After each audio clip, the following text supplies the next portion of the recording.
તમારા આધાર કાર્ડ નું શું કામ છે પેલા મને કહો તો હું આપું તમને. અરે અમારે કામ છે બધું, તારે શું પણ આપું છે? તખોબે લેવા આવે છે તેમને જોવે છે.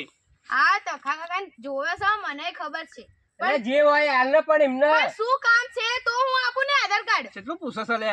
અમારો ભાઈ છે, બીજું કોઈ નથી. હા તે મને ખબર છે આ તમારો ભાઈ છે. બોલવા અરે તારે શું બોલે છે તું? બાઈ તો બોલે પણ તમારે પણ અત્યારે કેવું કેવું બોલો હો અત્યારે કેવું થાય છે આધાર કાર્ડ ને બધું બધું થાય છે. તો પછી તાર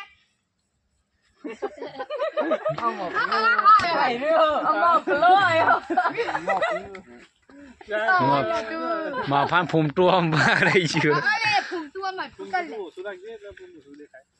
રેશન કાર્ડમાં કેવાયસી કરાવવાનું છે. આપણો બધો રેશન કાર્ડ એ તમે સાચું બોલો છો કે ખોટું બોલો છો? હા એ બીજું કામ છે ખરા? નામ બધાનો ભેગો છે હું સાચું ખોટું મારા ખાતામાં 10 લાખ રૂપિયા પડ્યા છે તો એમને ઉપાડવા છે. હવે કોઈ કેવું છે? આ ડબલો નરેશજી એવું કરી દે કે મને આવું આવી ગયું. હું કંટ્રોલ રાખો ને આવા